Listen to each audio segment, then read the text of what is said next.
Hello everyone, I welcome you all to Lawway. So we are going to start a new lecture series and of on law of contract, and this is the first video. As you can see, this is the introduction video. So पहले मैं बता दूं कि contract क्यों जरूरी है। ठीक है, पहले बता दूं ये वीडियो किन के लिए है। तो ये वीडियो उनके लिए है जो किसी भी लॉ एंट्रेंस एग्जाम के लिए प्रेप कर रहे हैं,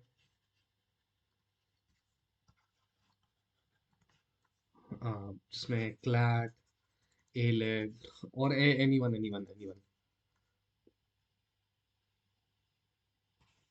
both at UG and PG. ये वीडियो उनके लिए भी है हु आर इन कॉलेज, और उनके लिए भी है जो किसी एग्जाम के लिए प्रेप कर रहा है। ठीक है, ये वीडियो किन के लिए नहीं है? तो ये वीडियो उनके लिए नहीं है जो रिसर्च पर्पस के लिए आया है। अगर किसी को रिसर्च करना है लॉ ऑफ कॉन्ट्रैक्ट में, कोई मूड मेमोरियल बनाना है, मूड आर्ग्यूमेंट्स निकालना है, या फिर रिसर्च पेपर लिखना है, या फिर आर्टिकल लिखना है और एनीथिंग एल्स, तो ये वीडियो उनके लिए नहीं है। Okay, now let us start law of contract. Actual में स्टार्ट करते हैं। Why do we need a law on contract and why do we study contract?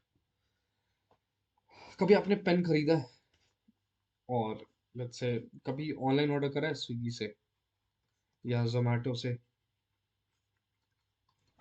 या ऑटो करा है कभी, कैब करा है? अब ये जितने भी हम ये सारे चीज है ना, सब में क्या इन्वॉल्व है? Law of contract. So from buying a pen to buying an aeroplane, सब में लॉ ऑफ कॉन्ट्रैक्ट है। बेसिकली कॉन्ट्रैक्ट होता क्या है? ठीक है, अगर मैं बहुत लेमन लैंग्वेज में बताऊं ना, तो कोई पार्टी हमें कुछ या तो सर्विस डिलीवर करेगी या प्रोडक्ट, बदले में हम कंसिडरेशन देते हैं। नाउ कंसिडरेशन का मतलब अभी आप समझ लो, अभी के लिए समझ लो आप मनी, बट कंसिडरेशन जरूरी नहीं है कंसिडरेशन मनी होगा। ठीक है, it can be anything. Let's say अगर आप किसी से कॉन्ट्रैक्ट कर रहे हो कि आप मुझे 10 बैग राइस दे दो और मैं बदले में आपको 5 बैग्स शुगर दूंगा, दैट इज ऑल्सो कॉन्ट्रैक्ट। ठीक है, तो जरूरी नहीं है पैसे का इन्वॉल्वमेंट। आप आपने कभी सोचा नहीं होगा, अगर आई मीन जो पहली बार कर रहे हैं ऑब्वियसली, आप घर से निकलते हो, आप किसी शॉप में जाते हो and you buy a chocolate. So what is that? That is contract. So जहां भी ट्रांजेक्शन होगा वहां तो यार कॉम्प्लिकेशन होंगे, जहाँ कॉम्प्लिकेशन होगा उसके लिए कोई गाइडलाइन होगा, गाइडलाइन के लिए लॉ बनेंगे, law, that's why we study law of contract. So law of contract govern होता है law, sorry, Indian contract act 1872 से। ठीक है, ये ईयर था जब इंडियन कॉन्ट्रैक्ट एक्ट आया। Now there is one legal maxim that I want you all to remember, that is pacta sunt servanda. मतलब एग्रीमेंट टू बी केप्ट। कहते हैं ना कि अरे जबान दे दिया यार, कैसे नहीं करूंगा। सो वही जबान देना ना, मतलब एग्रीमेंट करना। इसका मतलब यह पैक्टा सर्ड सर्वेंडा, मतलब आपने जो एग्रीमेंट कर लिया है, आपने जो प्रॉमिस कर दिया है, वो तो यार फुलफिल करना ही है। ठीक है, सो लेट्स स्टार्ट। पहले मैं कॉन्ट्रैक्ट से पहले 2-3 टर्म्स बता दूं आपको जो काम आएगा कॉन्ट्रैक्ट समझने के लिए। First one is proposal. Oh oh I am sorry, उससे पहले मैं एक चीज आपको बता दूं। कॉन्ट्रैक्ट बेसिकली, अगर इंडियन कॉन्ट्रैक्ट एक्ट जो मैं बता रहा था, ये शॉर्ट फॉर्म है, तो इसके दो पार्ट्स हैं। Okay, part one, part two. This talks about general principle ये कहाँ से कहाँ तक है, सेक्शन 1 से लेके सेक्शन 75, एंड ये है स्पेशल कॉन्ट्रैक्ट सेक्शन 124 से 238, सेक्शन 76 टू 123 जो है वो रिपील हो चुका है, मतलब अब फोर्स में नहीं है। ठीक है, तो ये तो अभी पढ़ने जा रहे हैं, इसके अंदर मैं बहुत बता दूं क्या क्या, अभी ये नहीं करेंगे बट आगे आप पढ़ोगे इसके अंदर, indemnity, guarantee, bailment, pledge, and fifth में एजेंसी। ठीक है, so will start with general principles now. उस पर हमको बता दो व्हाट इज कॉन्ट्रैक्ट, बताने से पहले let's understand what is proposal. कहाँ दिया हुआ है इसका definition, section A of Indian contract act 1872। हाँ, मैं अब ना आईसी डायरेक्ट लिख दिया करूंगा, ठीक है, ये याद रख लेना, यूजी वालों के लिए मेनली है, ये आएगा ही, ये बहुत इंपॉर्टेंट एग्जाम में ऐसे छोटे छोटे चीज आते रहते हैं, तो अब देखना what is proposal. Proposal is willingness to do or abstain from doing something with a view to doing. मतलब या तो आप कर रहे हो या करवा रहे हो, या रुक रहे हो या किसी को रोक रहे हो, ठीक है, क्यों, किसी चीज के रिटर्न के लिए, ठीक है, तो कोई क्यों करेगा, ठीक है। नाउ ये विलिंगनेस टू डू और एब्सटेन फ्रॉम डूइंग से क्या मतलब है हमारा, विलिंगनेस टू डू का मतलब है कि कुछ करना, ओके। और अब लेट्स से आपने अगर कॉन्ट्रैक्ट किया किसी के साथ, आपने बोला कि सुन, तू अभी लेट्स से आप मुझे 10 पेन दे दो और बदले में आपको 1,000 रुपए दूंगा, ठीक है, या फिर आप किसी कह सुन, तू ये काम मत कर, मैं तेरे को इतना ये दूंगा, ठीक है, that is abstain from doing and willingness to do, okay. Discuss detail में और बहुत लंबा जाएगा बट मैं बेसिक अभी इसलिए बता रहा हूँ क्योंकि तो आप कॉन्ट्रैक्ट समझ पाओगे, ठीक है, या तो कुछ करना या कुछ करने से रोकना, कुछ करना और कुछ करने से रोकना, ठीक है। नाउ प्रपोजल हो गया, अब मैं बता दूं प्रॉमिस, व्हाट इज प्रॉमिस, इसका डेफिनेशन क्या है, टू बी कहाँ, इंडियन कॉन्ट्रैक्ट एक्ट 1872, प्रॉमिस क्या हुआ, प्रपोजल एक्सेप्टेड। लेट्स से आपको किसी ने प्रपोज किया, I mean not that propose, let's say किसी ने आपको प्रपोजल दिया और आपने उसे एक्सेप्ट कर लिया, सो दैट इज प्रॉमिस। अभी मैं आपको कह रहा था ना, पैक्टा sunt servanda, मतलब promises to be kept, yes, this is the promise we are talking about. So proposal when accepted becomes promise. Now what is agreement, आप ये देखो मैं जितने भी डेफिनेशन आपको बता रहा हूँ ना वो किसी प्रीवियस वाले से लिंक्ड है, जैसे अभी प्रपोजल था फिर प्रॉमिस है, now agreement, what is agreement, every promise and set of promises forming consideration for each other, मतलब कोई भी प्रॉमिस या तो एक, या सेट ऑफ प्रोमिसेस मतलब one plus, forming consideration for each other, मतलब एक दूसरे के लिए, ऐसा नहीं है कि सिर्फ एक पार्टी देगी, आई मीन इसके एक्सेप्शन एग्जिस्ट करते हैं, बट इसके लिए कौन सा लीगल मैक्सिमम यूज करते हैं? क्विड प्रो क्यो, मतलब समथिंग फॉर समथिंग। ठीक है, तो yes, every promise and set of promises forming consideration for each other is called agreement. यहाँ तक समझ में आ गया? अगर आपको जो भी समझ नहीं आ रहा है जहाँ भी, तो या तो आप कमेंट सेक्शन में डाल देना, वहाँ हमारा कॉन्टैक्ट डिटेल आपको मिल जाएगा।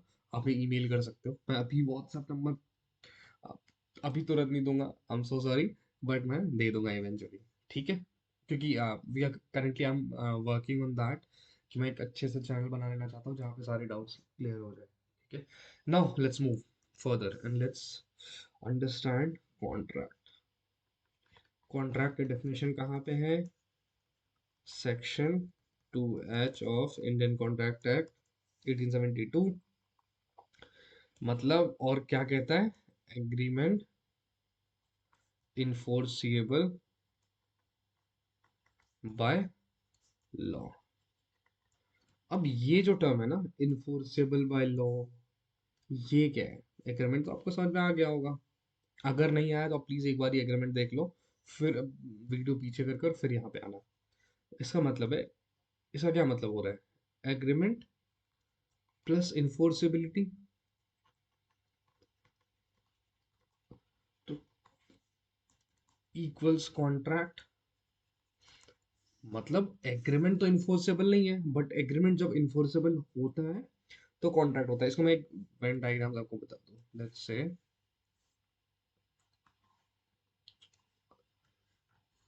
ये जो है ना,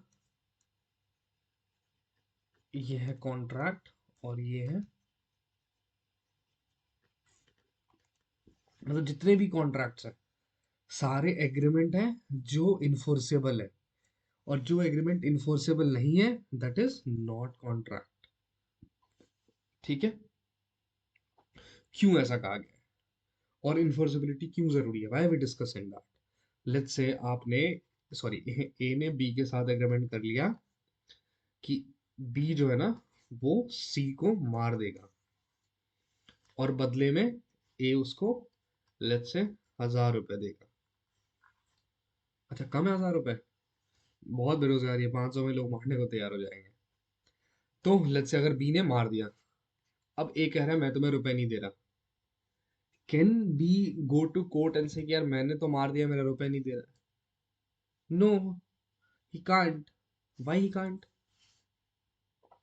because that's an illegal act. Killing someone is an illegal act, तभी मैंने बोला था इन्फोर्सेबल बाय लॉ। अब आप कोर्ट में जाके तो कह नहीं सकते हो कि यार मैंने तो मार दिया, मुझे पैसे नहीं दे रहा। ठीक है, ओके। नाउ एक और एग्जांपल देखते हैं। लेट्स से ए बी के साथ एग्रीमेंट कर रहा है कि बी जो है ना वो ए को क्या देगा? पेन देगा, और ए बी को क्या देगा? 100 रुपए देगा। ठीक है, अब बी क्या करता है? ए को पेन दे देता है, बट ए रुपए नहीं दिया। Can be go to court? Yes. Why? Because this is क्या? सोचो। Subject matter is not illegal. यार पेन देना, पेन लेना या पैसे देना थोड़े इलीगल है, बट किसी का जान ले रहे हो आप, तो जाओगे 302 में IPC. That's a different thing. यहाँ तक क्लियर है? क्लियर अगर नहीं है, मैं बार बार कह रहा हूँ, आप कमेंट में डाल दो या फिर आप मेल कर दो, जो भी आपको ठीक लगे। ओके, अब यहाँ आ गए, लेट्स डिस्कस अ केस। कौन सा केस है? MVS Bhatt versus. मैं आपको ना बहुत, जब तक केस बहुत इंपॉर्टेंट नहीं आएगा ना तब तक मैं नहीं चाहूंगा कि मैं आपको केस के पूरे फैक्ट्स बताऊं, बस मैं जो मेजर पॉइंट्स होंगे केसेस के मैं वही बता दूंगा, ठीक है? तो दैट केस सेड, क्या बोला, बताओ, किसको पता है?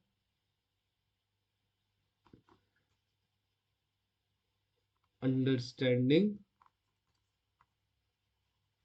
Same thing in same sense, ठीक है? मतलब आप जो कह रहे हो ना, सामने वाला वही समझे, उसको अपने हिसाब से इंटरप्रेट ना करे। लेट्स से आपने बोला कि तुम मुझे एक पेन दे दे और बदले में मैं तुम्हें 50 दे दूंगा। तो आप, अब लगे कि आप कह रहे हो 50 रुपए और वो समझ रहा है 50 लाख, ऐसा नहीं होना चाहिए, ठीक है? वो भी 50 रुपए ही समझे। तो this case is very important basics के लिए, ठीक है? इस केस से एक लीगल मैक्सिम निकला था, आई मीन डिस्कस हुआ था, कौन सा? कॉन्सेंसस एड आइडियम, मतलब understanding same thing in same sense, मतलब आप जो कह रहे हो जिस सेंस में, उसी सेंस में वो समझे, ठीक है? खुद से इंटरप्रेट ना करे। नाउ यहाँ मैं आ गया हूँ, अभी दो चीज डिस्कस कर लेते हैं, void agreement and voidable contract, फिर अभी ये लेक्चर एंड कर लेंगे, ठीक है? Now what is void agreement?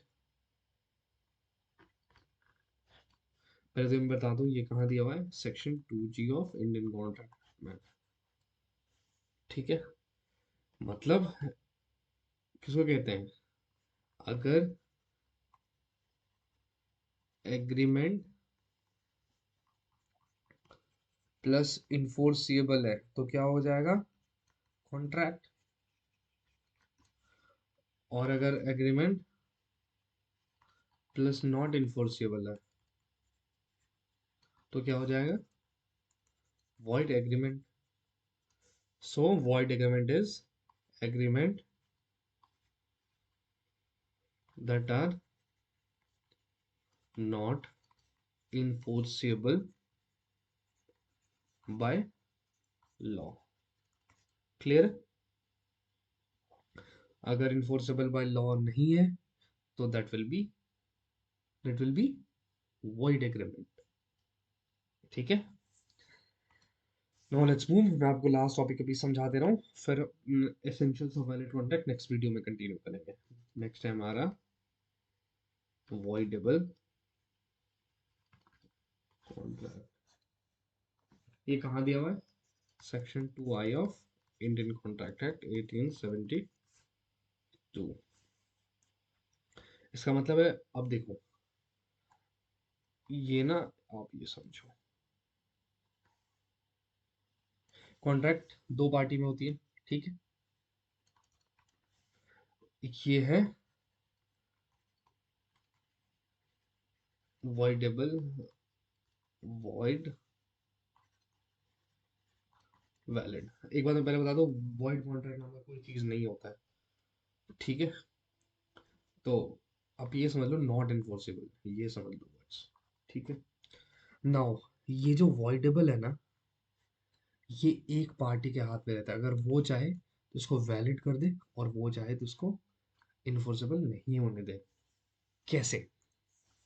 Let's say, let's say आप हो ये, ठीक है? अब किसी ने क्या किया कि आपको गन दिखा दिया और बोला कि चल इस प्रॉपर्टी पे साइन कर, ठीक है? आपका उसने साइन यहाँ ले लिया और बदले में आपको उसने 100 रुपए दिए, ठीक? अब आप कोर्ट में जा सकते हो चाहो तो, क्या बोलोगे, अरे भाई साहब मेरी मर्जी से तो हुआ ही नहीं साइन, मैंने तो साइन करा ही नहीं, सॉरी, मैंने तो साइन करा ही नहीं। नाउ व्हाट विल हैपन, क्या होगा, कोर्ट उसको वॉइड कर देगा और बोलेगा कि ये इन्फोर्सेबल नहीं है। तो ये जो कॉन्ट्रैक्ट होते हैं ना, ये वॉइडेबल होते हैं आपके हाथ में, मतलब एक पार्टी के हाथ में, कि उसको या तो वैलिड कर दे या फिर वॉइड कर दे। अगर आप बोलोगे कि मुझे, अगर आप जाओगे नहीं कोर्ट, आपको कोई प्रॉब्लम नहीं है, तो फिर वैलिड है। अगर आप कोर्ट जाओगे बोलोगे ये गलत है, तो फिर गलत है। मैं आपको बताऊंगा इसमें, यहाँ से भी एक टर्म निकलता है कॉन्सेंट का, वो मैं आगे लेक्चर में डिस्कस करूंगा। अभी के लिए आप इतना समझ लो, ठीक है। सो यस, अभी यहाँ खत्म करते हैं। नेक्स्ट हमारा जो वीडियो होगा वो होगा एसेंशियल्स ऑफ वैलिड कॉन्ट्रैक्ट, ठीक है। सो यार इसमें तो कुछ डाउट वाला ऐसा कुछ था नहीं जिसमें आपको डाउट हो, बट फिर भी अगर आपको डाउट हो तो आप नीचे कमेंट करके बता देना मुझे, और ऑन डेली बेसिस में ईमेल भी डाल दूंगा, और फिर तो मिलेंगे, ठीक है। Okay bye.